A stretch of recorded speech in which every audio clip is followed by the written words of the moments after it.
Thank you guys. Welcome to my YouTube channel. And today I want to teach us, if you're a beginner, you're just starting to use CorelDraw and you don't have any information about how to get started, this tutorial is for you. So I'm going to be teaching us basic CorelDraw tutorials for beginners.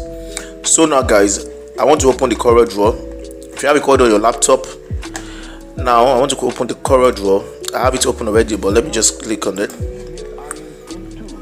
So if you have the CorelDraw open, like if you click on the software on your phone, on your laptop, if you click on the software laptop on your phone, this is what you get. This is how it will come out. This is what you get. So now look at this top here. We have files, we have edit, we have view. These are top menus. We call them top menus. The second section here, they are the standard menus, the standard bar. Let me put it that way, the standard bar. While the third one here, where you see letters, this size and the rest, is what we call the properties bar. The properties bar. The first one, I say the top one here is the top menu. The second one is the standard bar, while the third one here is the property bar. And after that, we have the tools which we use for design in CorelDraw. What we have here as the tools, as you can see them, these are the tools at this left hand side. They are the tools. And beside here, what we have here are the colors. The colors we use for design. The colors we use for design. Can you see them? So guys, so I'm going to be explaining some basic things you need to know as a beginner to start designing by yourself. I can't touch everything in this video because the tools are much, but as a beginner I'm going to capture some basic important things you need to understand, and you can start using CorelDraw yourself. So now I said we have files, and under files we have new template, we have open, we have open recent, we have close, we have close all, we have save as, we have save template, we have stuffs under each menu. Even under edits we have undo, we have redo. Under view we have stuff, we have stuffs in all these menu bars. So I'm going to touch few ones that are important for basic, for a fresher, the few things you need to understand so you can get started. So as long as as time goes on, as you design yourself, you get to understand some things more. But as a starter, the basic things you need to know, this is what I want to capture today. So the first thing on the file here is what I have new. The shortcut on the keyboard is Ctrl-N. New. Can you see it's new? Let me click on it so you can see properly. New. Can you see it's new? The shortcut is Ctrl-N. So when you click on new, for instance, it means that you want to, open a new page you want to work on. You want to open a new work area. So when you click on new, it's going to come out like this: name, sizes, page number, primary colors. We have primary colors. We have CMYK and RGB. Now you're going to change the name to the work you want to do. For example, now what I want to train us today is, it's for for beginners. Let me just put beginners. For instance, beginners. So I'm saving the name as beginners, and here is where you change the size. You can see inches, and if you want to use it as feet, anything you want to. This is where you change your sizes, the width and the height. This page you can leave it as page 1. These primary colors, if you are designing something that you want to post online, you can use RGB. But if something they want to print out, you can use CMYK. Both of them are colors, but one is for online and one is for production, which is the CMYK. So and after that you can click OK. Like I just opened a new page now. Can you see at the top here, beginners? That's the name of the page. I just opened it. So that is what this new is for. If you want to create a new page work area, if you want to open a new work area, that's what you use this new for, a new work area. So the second thing here is open. So what does that mean? This open is for a job you have saved before.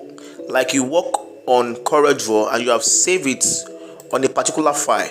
So when you click on open, it's going to take you to your folder, either desktop folder or download folder or document folder, wherever you have the job saved.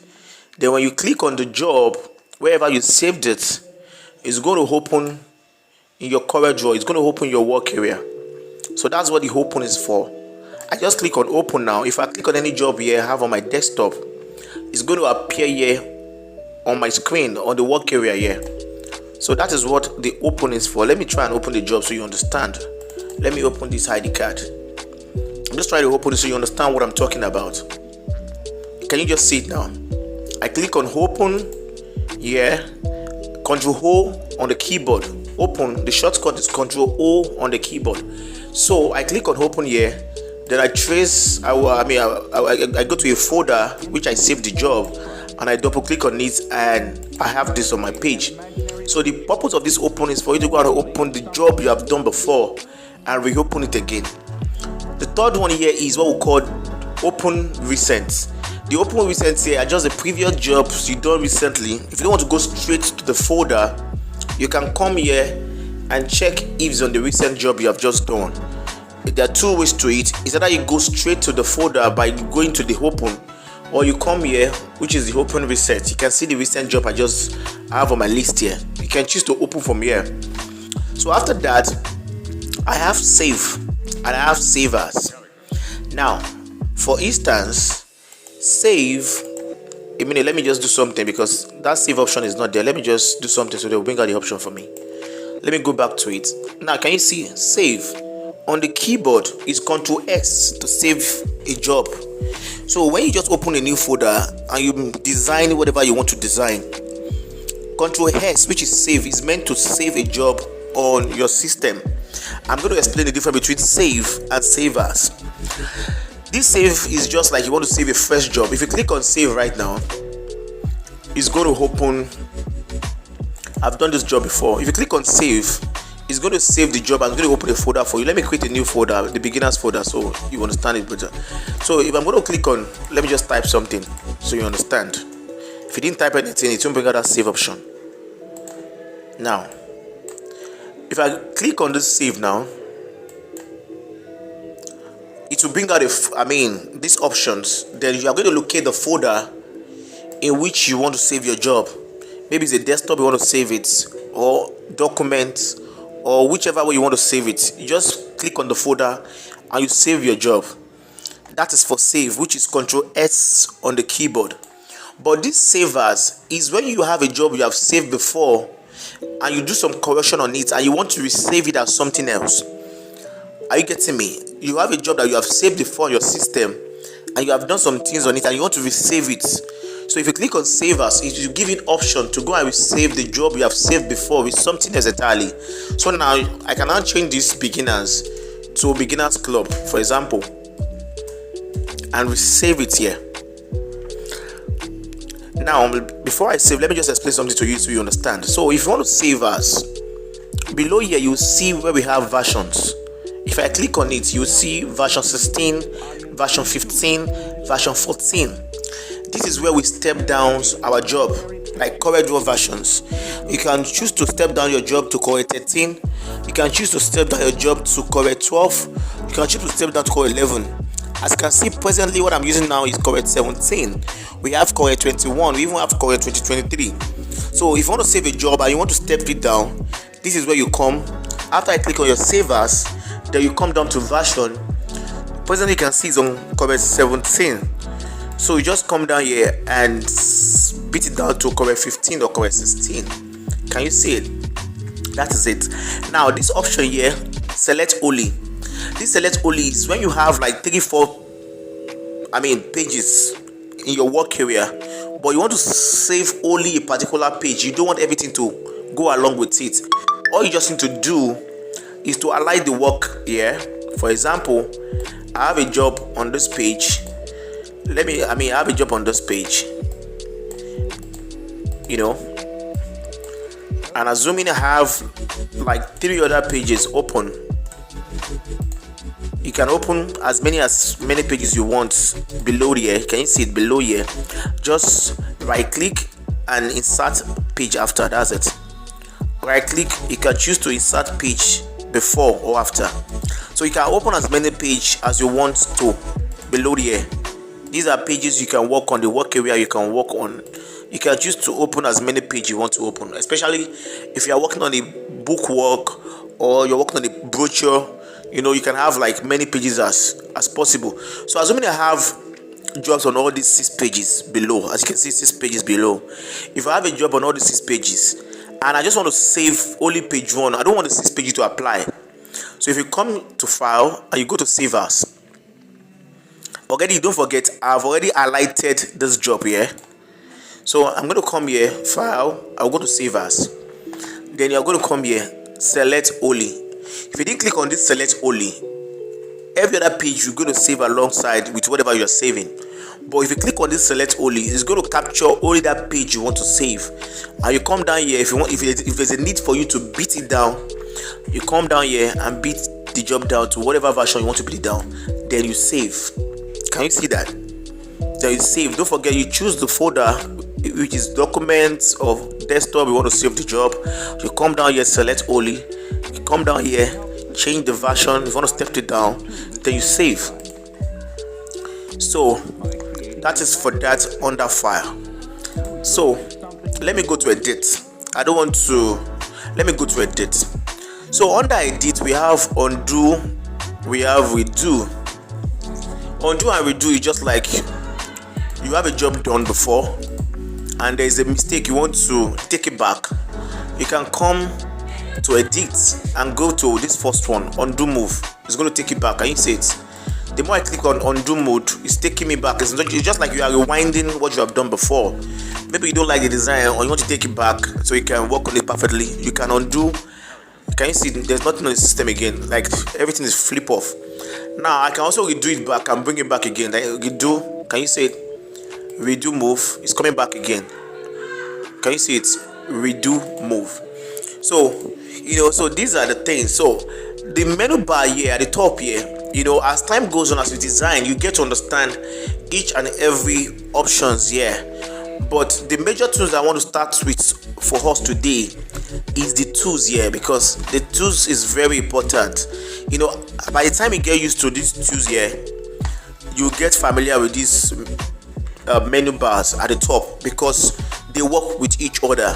So the first that is very important I want to talk about is the tools. You see the menu bar, this tutorial is going to be dimensioned into 5 different videos because the tools are many. But for today, I'm going to touch more on the tools because if you want to start your design, you have to be familiar with the tools. With time, you get used to this menu bar and this standard bar and this property bar. As I'm explaining, I'm going to touch it one after the other so you understand what I'm talking about. So the first thing here I want to talk about, look, the first thing we have here is pick tools. Pick tools. And what is pick tools? Pick tools is used to select, position, or transform objects. I'm going to explain better. It's used to select, position, or transform objects. The second thing we have here is shape tools. Shape tools. Shape tools is used to curve objects or text by manipulating nodes. Shape tools is used to curve objects or text by manipulating nodes. I'm going to put that into practical as we go on. So the next one here, is crop. Or let me just pick erase out of it. The next one here is what we see is eraser. Eraser. This one is used to erase whatever you want to delete. I'm going to explain to you as we go on. Eraser. This one here is zoom. If you want to zoom out your job, you can zoom out and you can zoom in.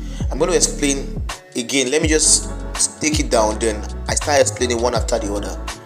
So here we have freehand tools. You can use these freehand tools to draw whatever you want to draw. I can use to draw a human being. I can use to draw an object. I can use to draw anything I feel like drawing. That's for freehand tools. This one is artistic media. This one is not really important. Let's go. This one is rectangle tools.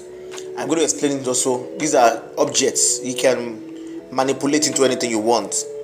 So this one is a ellipse tools. It's more like a circle. Ellipse tools. I'm going to explain also as time goes on. This one here is polygon tools. Under here we have different tools, different shape or different objects. So I'm going to explain as we go on. This A here is where we have text tools. If you want to type something, so here we have parallel dimension tools. Here we have straight line connection tools. Here we have shadows, drop shadow tools. Here we have transparent tools. Here we have color eye drop tools. Here we have interactive fill tools, and here we have smart fill tools. So now let me take it one step at a time so we can understand what I want to explain. So don't forget that under these tools we have small cursor under them. You can see the black cursor. So these pick tools, there are other 3 tools inside these pick tools. We have the first thing we have is pick tools, the second is freehand pick, and the third one is free transformed. So what's the purpose of these pick tools? Pick tools is, I've explained earlier, is used to pick. For example, now I have an object here. The purpose of pick tools is to move objects. In fact, pick tools is what you use to do anything you want to do on the system. If you are not even familiar with CorelDraw from time, if you are using system naturally, use your pick tools. You need to select stuff, pick stuff. So pick tools is what we use to manipulate stuff, pick things from one position to the other. That's the work of pick tools, to pick things from one position to the other, or you right click to get more options on what you want to do. That is what pick tools is all about, to pick things from one position to the other, or you bring out options on images by clicking on the right click or the left click. Now the second thing here is shape tools. Shape tools. Under shape tools too, don't forget we have other options. We have small tools, we have near tools, we have other options. But the main important thing here I want to talk about here is shape tools, because these are the basic things you need to understand. Shape tools. Now what do we use shape tools for? As I've explained earlier, shape tools is used to edit curved objects or text characters by manipulating nodes. So I'm going to explain that to us. Now, for instance, let me delete this. For instance, I pick a rectangle tools. Now, if I click on my shape tools now, on the keyboard, the shortcut is F10. On the keyboard, the shortcut for shape tools is F10. So if I click on shape tools right now, you can see before we have 1, 2, 3, 4, 5, 6, 7, 8. We have 8 nodes. 8 nodes. Now that I click on the shape tools, we really have 4 nodes. Now I can choose to change this object to any shape I like with shape tools. And how do I need to go about that? I just need to click on one of the nodes here and drag it down. Can you see what I'm saying? Or take it like this. We just change the shape right now. Can you see it? I just changed the shape right now with shape tools. I can choose to take it backward. And aside that, we can also use shape tools to draw anything we want to draw. We can also use to draw anything we want to draw. Don't forget, I said it's used to edit curve objects. So how do I make this object curve? All I just need to do here is to right click on it and come here and click on this thing. Can you see it? Convert to curve. Convert to curve. Once I click on convert to curve, can you see? Once I click on convert to curve, I go back to my shape tools. Now you can see that there's no more node here. The moment I convert it to curve, all the nodes goes out. In other words, you can now place the nodes where you want to put it yourself. You can choose to put nodes where you want to put it yourself. Can you see it? Let me zoom in out so you can see. You can choose to put node wherever you want to put the node yourself. Can you see it? I'm just putting node myself now. So now, as we want to draw anything you want to draw, for example, now, if I want to draw a triangle with this shape, what do I need to do? I just need to create a node in this middle here. Can you see it? I just click a node, I just double click. I create a node in this middle here, and I delete the one I have here. How do you delete? You just have to double click on it, it will delete off. And I'm going to delete the one I have here.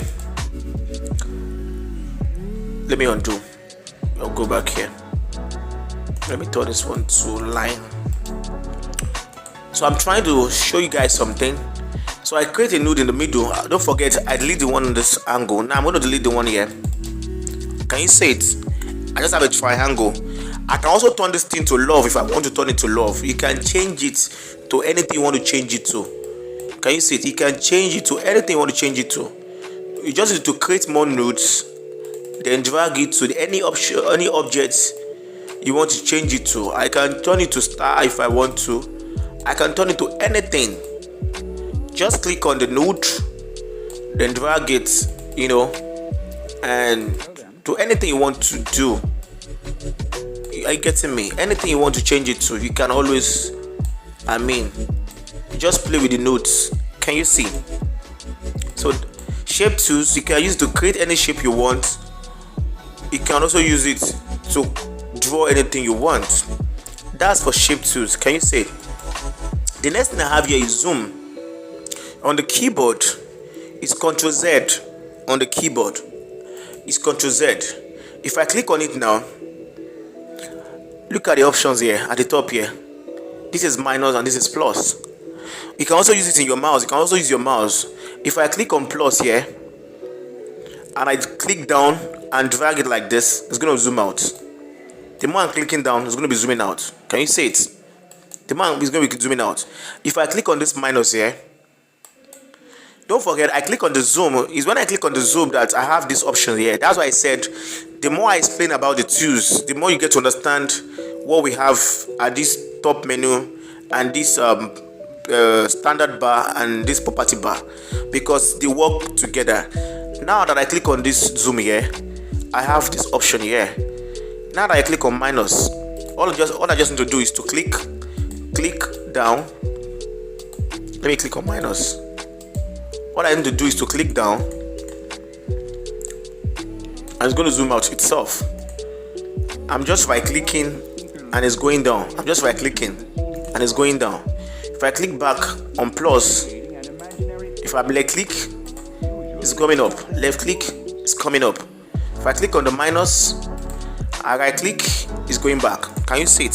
So the purpose of zoom is just to zoom your work, to zoom it clearly and see detail what you are working on. That is what zoom is all about. So when you click on it, you see the option, the plus and the minus here. The plus and the minus here. You can also control it from here. The plus or the minus. The plus and the minus. So you get to see your work properly. I hope you understand what I'm talking about. If you have not subscribed to my YouTube channel, guys, please kindly subscribe now. So the third thing I have here is what I call the freehand tools. The freehand tools. And don't forget, that's not the only thing we have here. We have bezier tools, we have pen, we have other tools. But for these tools here, I'm going to talk about two tools in this category that are very important for you as a basic CorelDraw person to use to get your design done. I'm going to explain freehand tools and I'm also explain bezier tools. So just stay with me, guys. So the first thing is freehand tools. What do we use freehand tools to do? We use to draw a line. When you click on it, then you click down, then you drag it like this. As you can see, the line is not straight. So what you need to do, you just need to click on your control from the keyboard. When you click on your control from the keyboard and drag it, it's going to be straight. Let me take it back a bit. When you click on your control from the keyboard and drag it, it's going to be straight. Can you see it? You click on it, you click down, you hold down your control and you drag it forward. The more you drag it, can you see that it's very straight now? When I remove mine from the keyboard, it's going to be looking, look at it. Without control, you can see the line is not straight. But when I click on it and I click down and I hold my control, can you see the difference? Can you see that it's very straight? So to use your freehand tools, we use freehand tools to draw a straight line. And if you want to draw a straight line, you click down and you click on your keyboard, the control on your keyboard rather, you hold it down, then you drag it forward. Once you drag it forward, you have your straight line. And you click down on your left click. and that is it. The second thing I want to explain here under the same tools is your Bezier tools. What I use Bezier tools for, basically, I use Bezier tools to draw. I'm going to draw something for you guys to see. Look at it, Bezier tools. Can you see it? Bezier tools. What I use Bezier tools for? I use to draw as many things I want to draw. Can you see it? You can draw as many things.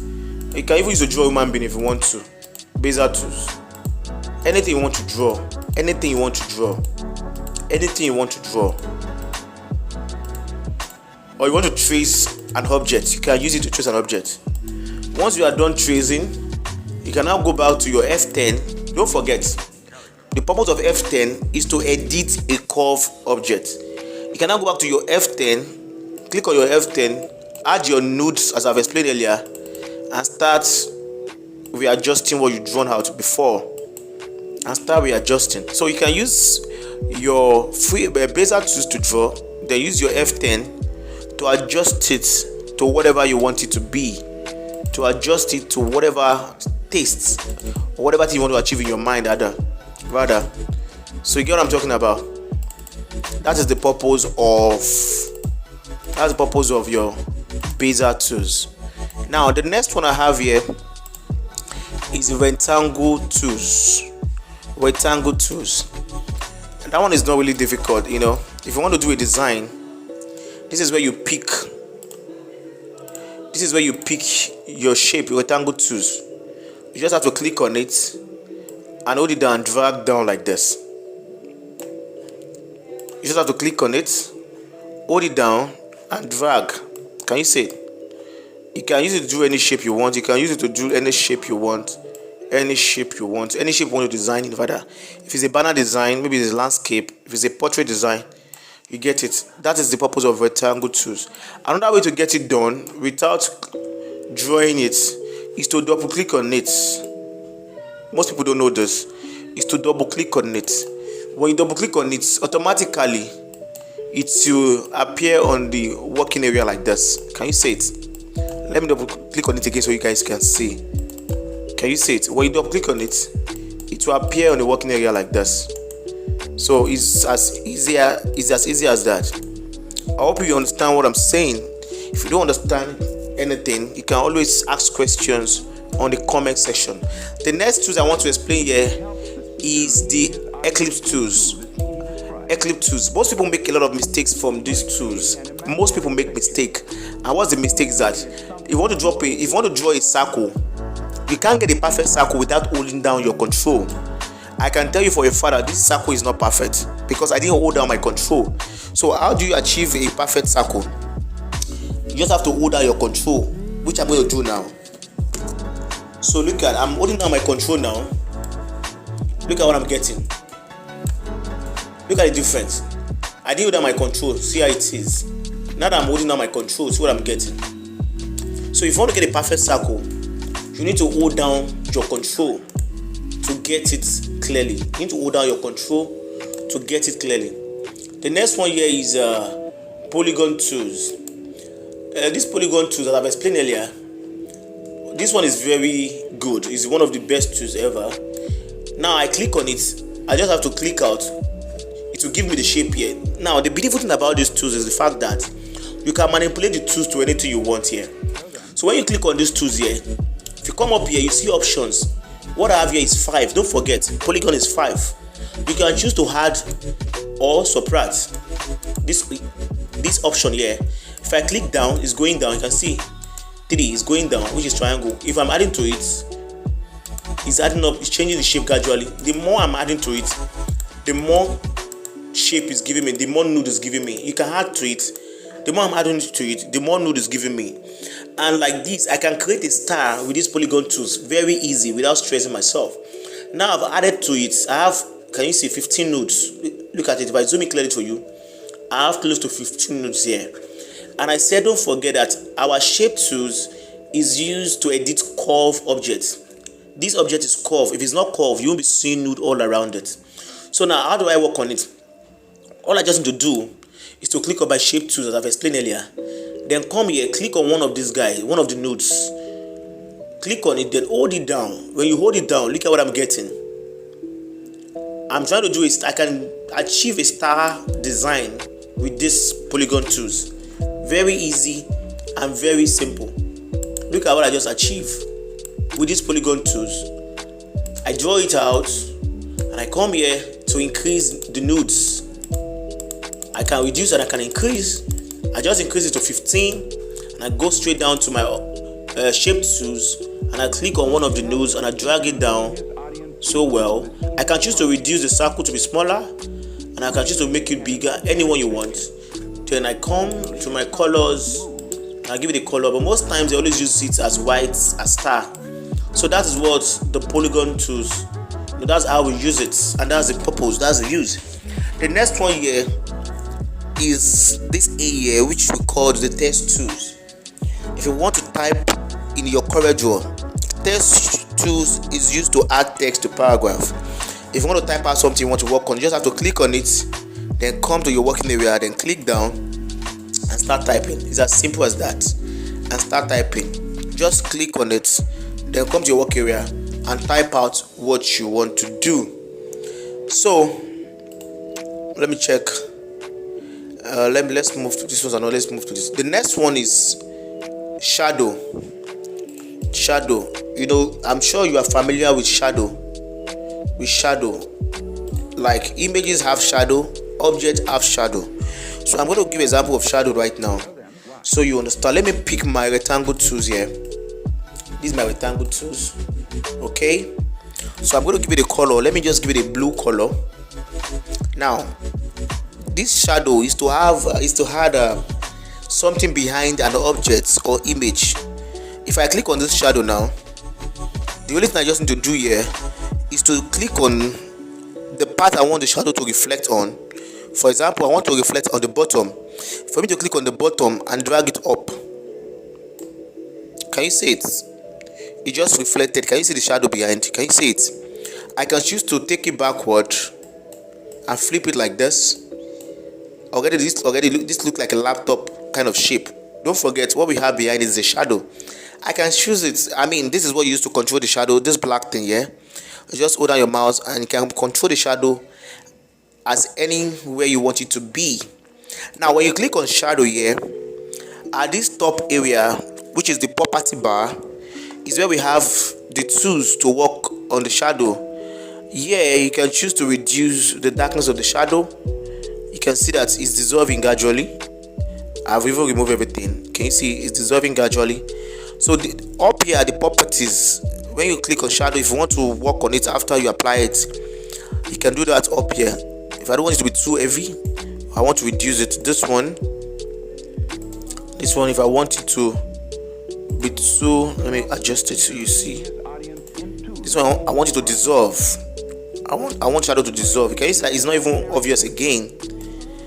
And now I can make it obvious here more. Can you see it? This place I have 16. Can you see it?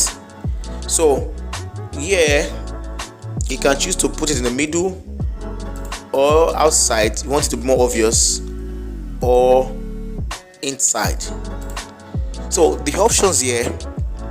Also, you can give a shadow a color. Just click on add. Once you click on add here, you can come here and give it any color you choose to give it to. Are you getting it?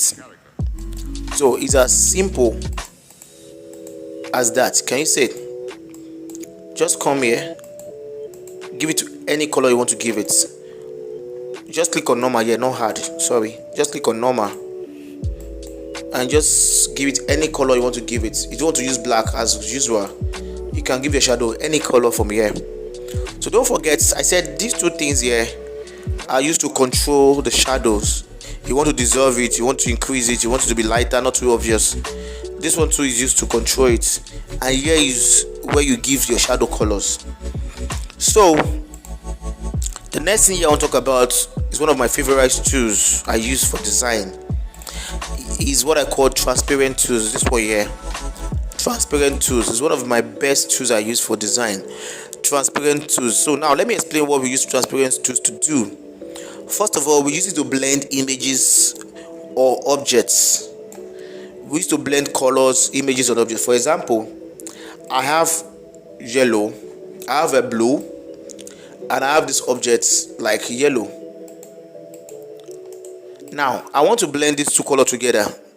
In this these images here can also be pictures, two different pictures. It might not be objects that is colored, it might be pictures. I just want to use this one for example. So now if I click on this transparent tools here and I come to the middle, the part I want to make transparent, I will just click on that side. Now as I've clicked on that side, can you see that gradually it's getting fainted? So all I just need to do here is to click on this black thing and come backward and come backward. The more I'm going backward, the more fainting and blending is becoming. Let me zoom out so you guys can see. Now what do I need to do now is to pick this yellow and place on top of this blue. Can you see I just blended it in? Now I can do the same thing for the blue if I want to, so the blending will be more perfect. The same thing here, I will click on the middle, then drag it the side I want to blend, then take the backward a bit, take it backward. Now as you speak, the both objects are faded. Now I'm putting them inside each other. Can you see what I'm getting now?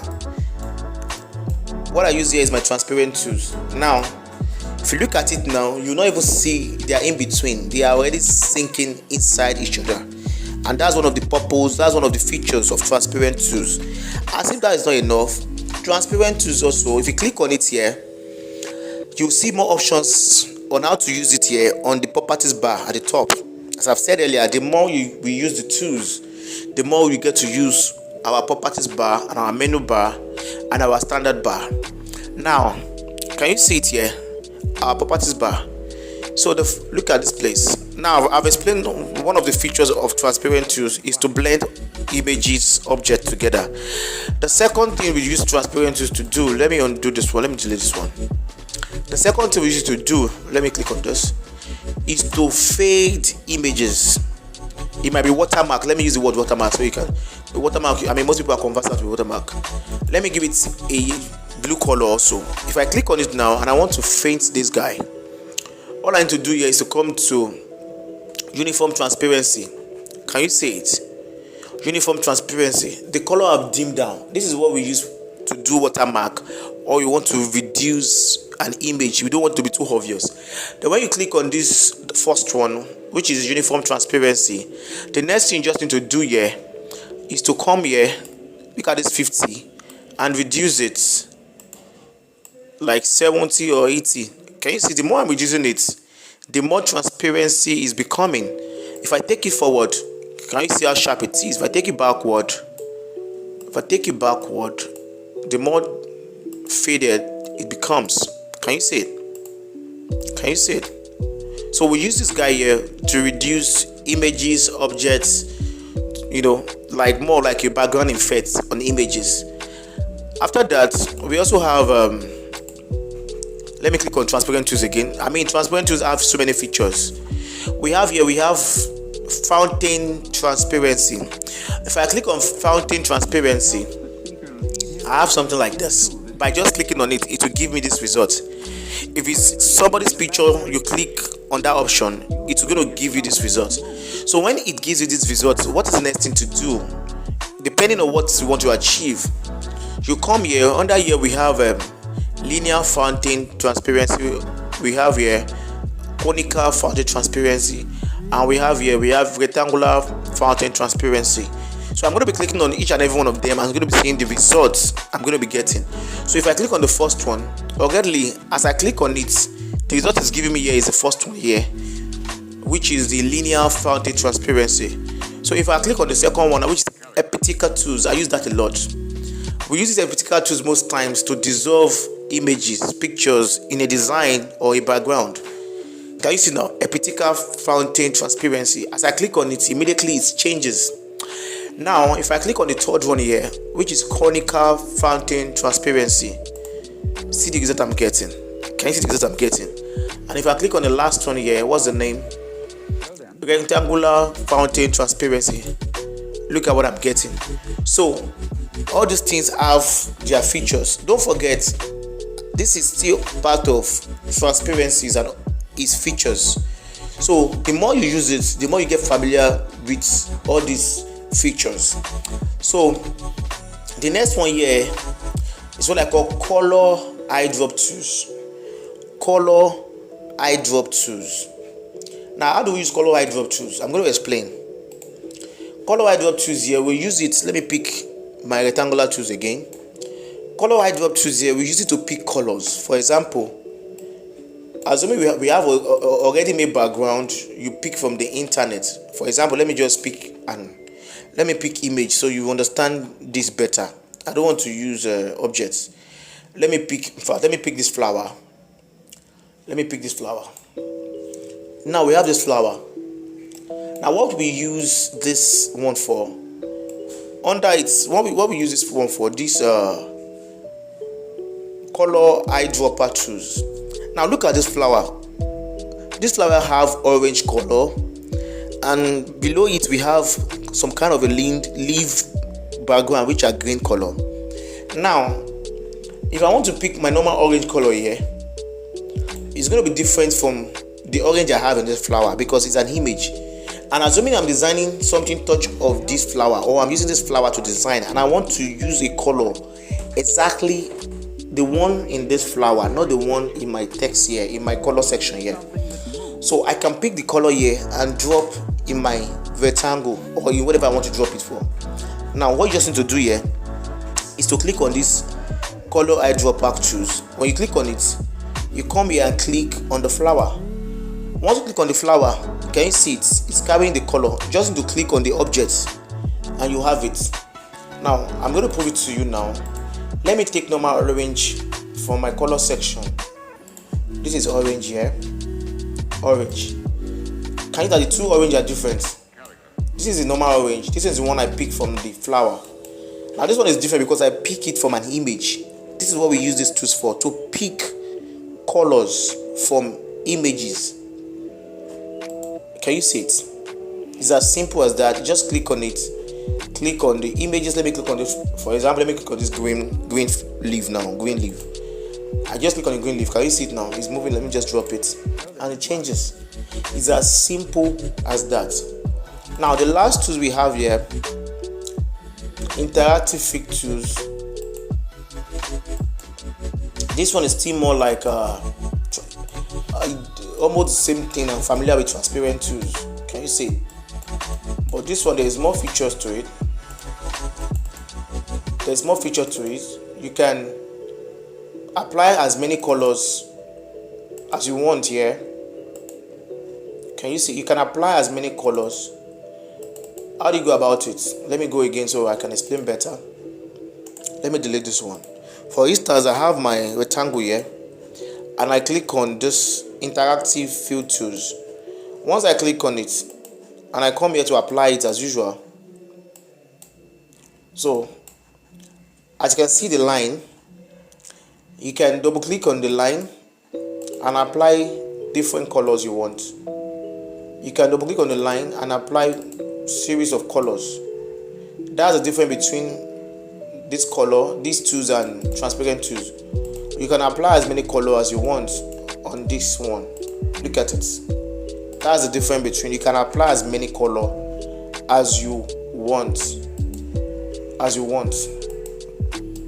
So guys, so all these tools, these are the basic tools I just explained. If you can maximize these tools, trust me, you can be able to design some basic things as a new CorelDraw person. You get a point. You can use it to design some basic things you want to design. If you understand these tools I just explained right now. Now, I've already explained all the tools. Let me just touch few of the properties bar and few of the standard bar. Then I'm going to wrap up. Then I'm going to see your review to know the next parts I'm going to touch in my next tutorial. Now, if you look at up here, we have letters. This place is where you give your work area sizes. We have different sizes. Look at letters. We have A4. If whatever you want to design is a A4 size, this is where you size it. You come here, you give it, that is A4 or A3 or A6 or A2. A4 is normal document paper size, that white paper size, while A3 is twice of it. A2 is more like a calendar size. So this is where you size your job. When you size it, as I'm now, I just size it to A4. The next thing I'm going to do here is to double click on the rectangle. I told you when you double click on it, it's going to appear immediately. Or if you want to double click on it, you just have to click on it here and come and drag it by yourself. So the first thing on the property bar is our letter, where we change sizes. Now the second thing I have here is where I call page dimension. So what I do here, this is where we change sizes, the sizes of the page or the sizes of the objects. If I draw a rectangle, for example, I want to design business card. If I draw my rectangle now, for now this design have no sizes. So if I draw it out now, you come here where you have millimeters, convert it to inches. This is where you convert your sizes. We have feet. Feet is used for flex, banners and the rest. But if you want to design something like brochure, flyer, you come here and change it to inches. Now as I change it to inches, you just click on the object you want to work on the size. For example, if it's business card I want to work on, business card size is 3.5 by 2. You just click on the rectangle here, then come here, size is to 3.5 on your keyboard, 3.5 by 2, and click on enter. Immediately, can you see it? That's where we change the size dimension. I just fit it into a business card size now, just now. Can you see it? The next thing we have beside it here, we have portrait and landscape. This one is for page dimension. If you want to work on a landscape, you just have to click on this one and it will change the landscape. If you want to work on a portrait, you just have to click on this one and it will change to portrait. Can you see it? Now the next one here, this one here, there's something about CorelDraw. If you change the first page to A4, automatically the other page 2 will be A4. But in a situation whereby your page 1 is A4 and you want your page 2 to be different page, so all you just need to do is to click on this one here, current page. When you click on current page, what it means is that page 1 can be A4, while page 2 is A3, while page 4 or page 3 is A2. Like different pages, we have different sizes and it won't disturb each other. So when you click on current page, all your pages can have different sizes based on what you are designing and it won't disturb each other. Do you understand what I'm talking about? Like page 1 is A4 now. If I click on this guy here, which is the current page, I can come to page 2 and put it to A3. Now if I come to my page 4, my page 1 is showing me A4. If I go to my page 2, see page 2 is showing me A3. It's as simple as that. That is the work of this one. I've explained this one. This is where you change your size, dimension, feet, inches, millimeter, and the rest. That's for properties bar. The basic things you need to understand on properties bar. Let me just touch small thing on the standard bar. Then I'm going to wrap up this tutorial for today. Now, up here I've explained. This is the shortcut. If you don't want to come to file to open a new folder, as I've explained earlier, you come here and click on new. When you click on new, can you see it? I've explained this thing before we start, where you name your project you want to work on, the sizes, the color, and you click on OK. This is the shortcut here. On the keyboard, the shortcut is Ctrl-N, while on the screen here, you can click on this one. This one is to open a folder. It's also here on the file, but if you don't want to go there, if you want to come here, you can click on this one. The shortcut is Ctrl-O. If you click on this one, it's going to take you to your previous folder where you save your job, and you can click on it and you open it. It's as simple as that. The third one here is save. If you want to go to your folder here where you have save, you can always click on this one while you are working to save your job. Is as easy as that. The third one I have here is your undo and your redo. I explained that here in your edits. That's what we have here: undo, redo, and redo. Undo, redo, and redo. If you want to go to your edits, you can use this option here: undo and redo. You can see the cursor, you can see the arrow, undo and redo. So this one here is just the page size. Normally the normal page size should be 25%. If it's more than 25%, it'll be too big for you to see. So 25% is the actual page size for you to work confidently and work. So basically, I'm going to wrap up this tutorial here, and let me see how far you can go. How far you can apply these tools I just explained.